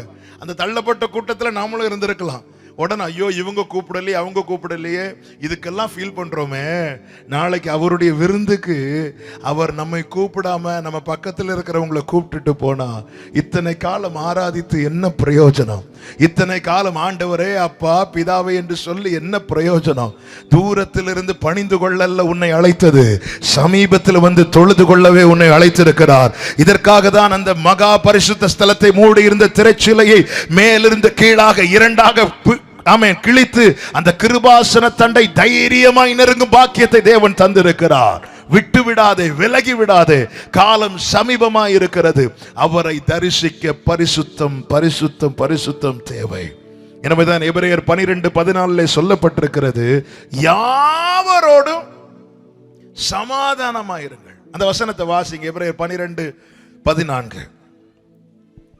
யாவரோடும் சமாதானமாயிருங்கள், பரிசுத்தம் உள்ளவர்களாக இருக்கவும் நாடுங்கள், பரிசுத்தம் உள்ளவர்களாக இருக்கவும் நாடுங்கள், பரிசுத்தம் இல்லாமல் ஒருவனும் கர்த்தரை தரிசிப்பதில்லையே. பரிசுத்தம் உள்ளவர்களாக இருக்க நாடுகிறவர்கள் யாவரோடும் சமாதானமா இருப்பாங்க. சிலர் பார்த்திருக்கீங்களா, பாவம் எல்லாம் செய்ய மாட்டாங்க, ஆனா பக்கத்தில் இருக்கிறவங்கள்ட்ட பேசவும் மாட்டாங்க. பாவம் செய்ய மாட்டாங்க, எந்த கெட்ட பழக்கம் கிடையாது, சினிமா பார்க்க மாட்டாங்க, எந்த கெட்ட பழக்கம் கிடையாது, தசம பாகம் கரெக்டா கொடுத்துருவாங்க, சர்ச்சுக்கு கரெக்டா வந்துருவாங்க, எல்லாம் செய்வாங்க, ஆனா பக்கத்தில் இருக்கிறவங்கள்ட்ட பேச மாட்டாங்க. நம்ம ஒருத்தங்க கிட்ட சமாதானமா இல்லைனாலே பரிசுத்தத்திலிருந்து விழுந்துட்டோம்னு அர்த்தம்.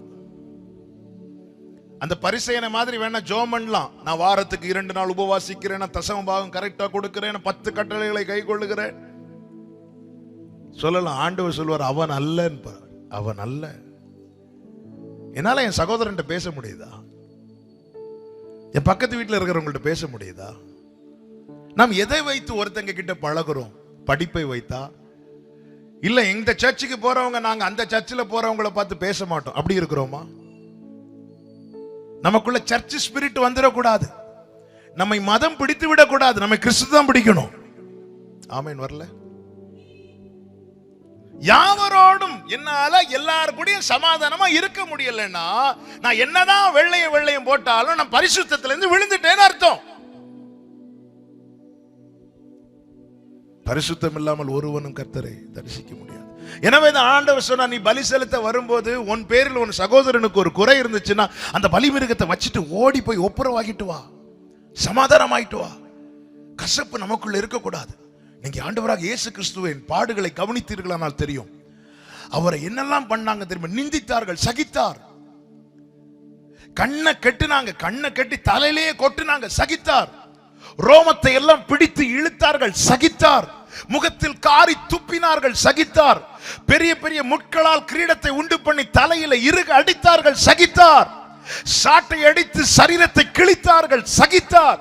ஆணிகளால் கை கால்களை அறைந்தார்கள், சகித்தார். ஈட்டி எடுத்து விழாவில் குத்துனாங்க, சகித்தார். வஸ்திரத்தை உரிந்து நிர்வாணப்படுத்தினார்கள், எல்லாம் சகித்தார். ஆனால் அவருக்கு கசப்பு கலந்த காடியை குடிக்க கொடுத்த போது வேதம் சொல்லுகிறது, அவர் ருசி பார்த்து அதை குடிக்க மனதில்லாதிருந்தார். எல்லாம் சகிப்பாருங்க, கசப்பு மட்டும் அவரால் சகிக்க முடியாது. எனவேதான் யாதொரு கசப்பான வேர் நமக்குள்ளே முளைத்தெழும்ப கூடாது. எனக்குள்ளே கசப்பு இருக்குமானால் நாம் காலையிலிருந்து நைட்டு வர அவரை துதித்து பாடினாலும் அவருக்கு மனசு இல்லையா, டேஸ்ட் பண்ணி குடிக்க மனதில்லாத இருந்தார். சில பிள்ளைங்க பார்த்துருக்கீங்கன்னா, எனக்கு ஒரு சின்ன பொண்ணு இருக்கிறா, அவளுக்கெல்லாம் டேஸ்ட் மாறிட்டுனாலே குடிக்க மாட்டான், சாப்பிட மாட்டான். என்னதான் நல்ல ஆகாரமா இருந்தாலும் சரி, டேஸ்ட் பிடிக்கலன்னா முகத்தை திருப்பிடுவான். இயேசு கிறிஸ்துவுக்கு கசப்பு பிடிக்காது. சகோதரர்கள் மேல, சகோதரிகள் மேல, பக்கத்து வீட்டில் இருக்கிறவங்க மேல இப்படிப்பட்ட கசப்புகளை வச்சுட்டு நாம ஆராதிக்கிறோமா, சத்தம் போடுறோம், அந்நிய பாஷை எல்லாம் செய்யறோம், அது அவருக்கு மனசு இல்லையா? ஆவியானவர் சபைகளுக்கு சொல்லுகிறதை காதுள்ளவன் கேட்க கடவன். நான் பரிசுத்தத்திலிருந்து விழுந்துட்டேனாலே நான் திரும்ப தூரம் போக ஆரம்பிச்சுட்டேன்னு அர்த்தம். யாவரோடு சமாதானமா இருங்கள். சில சொல்லுவாங்க, நாங்க பரலோகத்துக்கு போனாலும் இவங்க கிட்ட பேச மாட்டோம். நீங்க கண்டிப்பா பரலோகத்துக்கு போவீங்க. ஹல்லேலூயா. எதெங்க கொண்டு போக போறோம்? நம்ம ஒருத்தங்க கிட்ட சண்டை போடுறோம்னு வச்சுக்கோங்களேன், எதுக்காக சண்டை போடுறோம்னு கொஞ்சம் நிதானிச்சாலே போதும். எல்லாம் இங்க விட்டுட்டு போகிற காரியத்துக்காக தான் இருக்கும், எல்லாம் அற்பமான காரியத்துக்காக தான் இருக்கும். நாளைக்கு அங்க போய் வெட்கப்படாதவனாய் நிக்கணுங்க. அவர் சமூகத்துல சந்தோஷமா போய் நிக்கணுங்க. யாவரோடும் பரிசுத்தமாய் இருக்க நாடுங்கள். இதற்காக அவர் என்ன செய்கிறார் தெரியுமா? சுத்திகரிக்கிறார், சுத்திகரிக்கிறார். நான் இங்கே ஒரு வார்த்தையை சொல்லி செபிக்க விரும்புகிறேன். எப்படி சுத்திகரிக்கிறார்? யாரை சுத்திகரிக்கிறார்? மல்கியா 3:3 சொல்லப்பட்டிருக்கிறது. அந்த வார்த்தை ஒரு விசை வாசியுங்கள். யாத்திராகமம் மல்கியா 3:3 வாசியுங்கள். அவர் உட்கார்ந்து வெள்ளியை புடமிட்டு சுத்திகரித்துக் கொண்டிருப்பார். அவர் லேவியின் புத்திரரை சுத்திகரிக்கிறார். ஆமென். ஏன் லேவியின் புத்திரரை சுத்திகரிக்கிறார்? யாத்திராகமம் 32வது அதிகாரத்துல மோசே இஸ்ரவேல் கூட்டத்தின் நடுவிலே ஒரு வார்த்தையை சொல்லுவார். 26வது வசனத்தை வாசியுங்கள். யாத்திரை 32:26. பாளையத்தின் வாசலில் நின்று கர்த்தருடைய பட்சத்தில் இருக்கிறவர்கள் யார்? அவர்கள் என்னிடத்தில் சேர கடவர்கள் என்றான். அப்பொழுது லேவியின் புத்திரர் எல்லாரும் அவனிடத்தில் கூடி வந்தார்கள். கைகளை உயர்த்தி ஹல்லேலூயா. அந்த லேவியின் புத்திரரை தான் அவர் சுத்திகரிக்கிறார். அப்ப யாரை கர்த்தர் சுத்திகரிப்பார்? யார் அவருடைய பட்சத்திலே வந்து நிற்கிறாங்களோ. என்னை கழுவும் ஆண்டவரே, என்னை சுத்திகரியும், உங்க இஷ்டம் போல என்ன செய்யணுமோ செய்யுங்க ஆண்டவரே. இப்படி அர்ப்பணித்து யார் அவருடைய சமூகத்தில் வராங்களோ, பட்சத்தில் வந்து நிற்கிறாங்களோ, அவர்களை அவர் சுத்திகரிப்பார். சுத்திகரித்து கர்த்தருடையவர்களாய் மாற்றுகிறார். அந்த மல்கியா 3:3 சொல்லப்பட்டிருக்கிறது. ஒரு விஷயம் கூட வாசிங்க. லேவியின் புத்திரரை சுத்திகரிப்பார். அடுத்த வார்த்தை, அவர்களை கர்த்தருடையவர்களாய் இருக்கும்படிக்கு கர்த்தர் சுத்திகரிக்கிறார். ஏன் கர்த்தருடையவர்களாய் இருக்கும்படி சுத்திகரிக்கிறார்? மல்கியா 3:17. அதே மல்கியா 3:17, என்னுடைய சம்பத்தை சேர்க்கும் நாளிலே அவர்கள் என்னுடையவர்களாய் இருப்பார்கள். கைகளை உயர்த்தி ஹல்லேலூயா. இப்ப எல்லாரையும் சுத்திகரிப்பாரா? இல்ல. ஆண்டவரே என்னை சுத்திகரியும், என்னை கழுவும், உங்க சித்தம் போல என்னை எப்படி மாற்றணுமோ மாற்றுங்கன்னு சொல்லி யார் அவருடைய சமூகத்தில் வருகிறார்களோ அவர்கள் தான் லேவியின் புத்திரர். அவர்களை அவர் சுத்திகரிப்பார். அவருடைய நோக்கம் ஒன்றுதாங்க. நாளை அவருடைய சம்பத்தை சேர்க்க வரப்போகிறார். அவருடைய சம்பத்து யார் தெரியுமா? அவரால் மீட்கப்பட்டவர்கள் தான், ரட்சிக்கப்பட்ட கூட்டம் தான். அன்னைக்கு அவர்கள் எப்படி இருப்பார்களா? அவர்கள் அவரை போல. இதற்காகவே சுத்திகரிக்கிறார், பரிசுத்தப்படுத்துகிறார், இன்னும் பரிசுத்தத்துக்கு நேராய் நம்மை கொண்டு போகிறார். ஆண்டவரே, நான் லேவியர் அன்று கர்த்தருடைய பட்சத்தில் நின்றது போல என்னை நான் தருகிறேன் ஆண்டவரே. இதோ நான் உங்க சமூகத்தில் என்னை அர்ப்பணிக்கிறேன், என்னை சுத்திகரியும் ஆண்டவரே என்று எத்தனை பேர் இந்த ராத்திரி வேளையில தேவ சமூகத்தில் ஒரு விஷயம் கூட உங்களை ஒப்பு கொடுக்க விரும்புகிறீர்கள்? ஆமென். எல்லாரும் கண்களை மூடி, தகப்பனே என்னை கழுவும் ஆண்டவரே. ஹல்லேலூயா. கல்வாரியின் அன்பினையே கண்டு விரைந்தோடி வந்து, எல்லாரும் கண்களை மூடி, கர்த்தருடைய பட்சத்தில் நிற்பவன் யார் என்று மோசே கேட்டபோது லேவியின் புத்திரர் வந்து நிற்கிறாங்க. எதையும் பார்க்கல. அவங்களுக்கு தேவை, எங்களுக்கு கிடைத்த இந்த தருணத்தை நாங்க பயன்படுத்தணும், எங்க வாழ்க்கை தூய்மையாகணும். ஒரு விசை கூட என்னை அர்ப்பணிக்கிறேன், என்னை சுத்திகரிப்பீராக. பேதுரு சொன்னானே, என் கால்களை மாத்திரமல்ல என்னை முழுவதுமாய் கழுவுவீராக, என் ஆவி ஆத்ம சரீரம் முழுவதும் கழுவுவீராக. எனக்கு அப்படி ஒரு அனுபவம் தேவை. நான் கழுவப்பட வேண்டும், நான் சுத்திகரிக்கப்பட வேண்டும் என்று சொல்லுகிறவர்கள் மாத்திரம் இருக்கிற இடத்துல எழுந்து நின்று அப்பா சமூகத்தில் உங்கள் 2 கரங்களை உயர்த்தி, தகப்பனே என்னை ஒரு விசை கூட கழுவும் ஆண்டவரே, என்னை ஒரு விசை கூட சுத்திகரிப்பீராக ஆண்டவரே. அர்ப்பணிக்கிறவங்க 2 கைகளை வானத்துக்கு நேராக உயர்த்தி, இதோ வருகிறேன் ஆண்டவரே, நீர் என்னை கழுவும், நீர் என்னை சுத்திகரியும். ஆமென். இப்பொழுது நீங்கள் வார்த்தைகளை கொண்டு கர்த்தரிடத்தில் திரும்புங்க, ஆண்டவரோடு பேசுங்க, ஆண்டவரை பார்த்து சொல்லுங்க, இதோ வருகிறேன், இதோ தருகிறேன். நீர் விரும்பாத அசுத்தங்கள் ஆண்டவர் என்னில் காணப்படுமானால் இப்பொழுது அதை என்னை விட்டு அகற்றுவீராக. நீர் சிநேகிக்கிற பரிசுத்தம் என்னில் வெளிப்பட என்னை சுத்திகரியும் ஆண்டவரே. ஹல்லேலூயா. ஆவியோட ஆத்மா சரீரம் அன்பரே உமக்கென்றும் அர்ப்பணிப்போடு என்னை கழுவும் ஆண்டவரே, என்னை சுத்திகரியும் ஆண்டவரே. இதோ உம்முடைய பட்சத்தில் நான் வருகிறேன், உங்க பலிபீடத்தில் என்ன வைக்கிறேன். ஆவியோட ஆத்மா சரீரம் கரை திரையற்றவனாய் அற்றவளாய் என்னை மாற்று. Oh, thank you, Father. ஆலயமாக்குவீராக. நீர் விரும்பி தங்குகிற ஆலயமா இந்த கூடாரம் காணப்பட, என் வாழ்க்கை காணப்பட கிருபை செய்வீராக. ஆமென். கல்வாரியே, கல்வாரியின் அன்பினையே கண்டுவிரை Thank you, Father. Thank you, Jesus.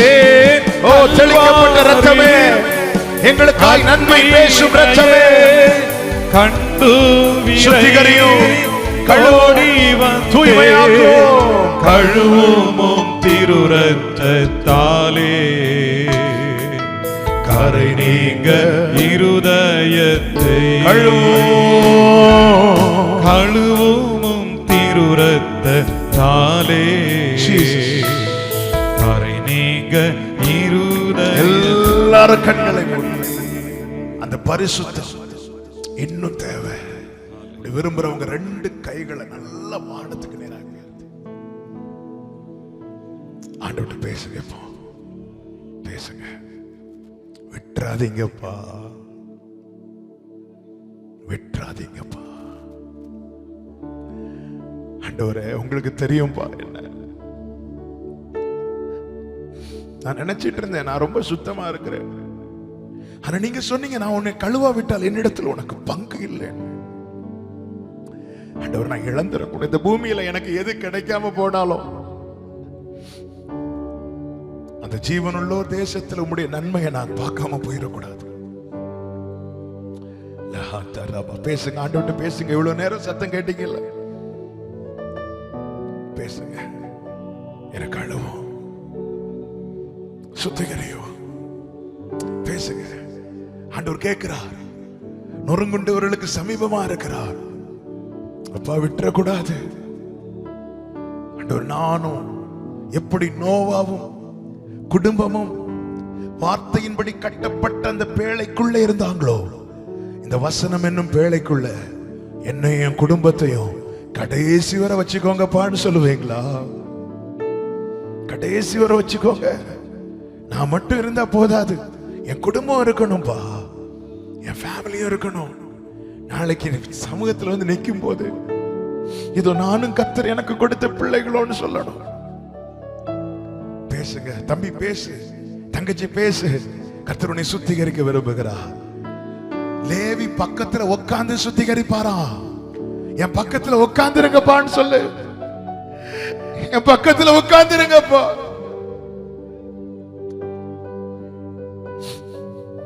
சுத்திகரியும். எந்தெந்த பகுதியில தூய்மையாக்கப்பட வேண்டி இருக்கிறது, ஒரு 2 நிமிஷம் ஆண்டவர்கிட்ட பேசுவியா? ஆவியானவர் கிரியை செய்கிறதை என்னால பார்க்க முடிகிறது. சுத்திகரிக்கிறவர் சுத்திகரித்துக் கொண்டிருக்கிறார். சுத்திகரித்துக் கொண்டு எந்தெந்த பகுதி இன்னும் தூய்மையாக்கப்பட வேண்டி இருக்கிறது, என் கால்களை மாத்திரமல்ல, என்னை முழுவதுமாய் கழுவும்.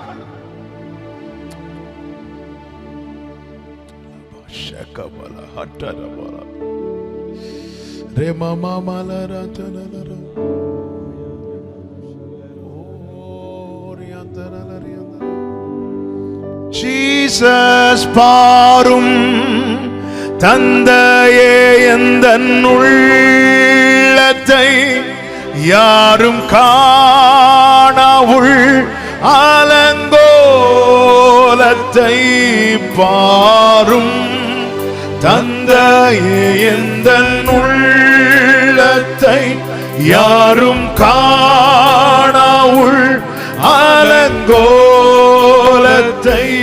மனம் நொந்து மருளுகிறே, பரிசுத்தம் கெஞ்சுகிறே, மனம் நொந்து மருளுகிறே, பரிசுத்தம் பரிசுத்தம் கெஞ்சுகிறே. 2 கைகளை விரித்து கண்களை எடுத்து துணை வேண்டும், துணை வேண்டும் தகப்பனே. உலகிலே என்னை எதிர்க்கும் சக்திகள், பிள்ளைகளை விழ வைக்கிற எல்லா பாவ செயல்களை இயேசு கிறிஸ்துவின் அதிகாரமுள்ள நாமத்திலே கடிந்து அப்புறப்படுத்துகிறேன்.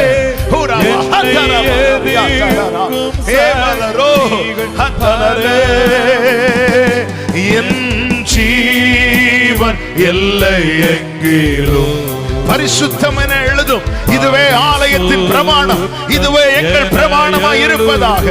ஆமென்.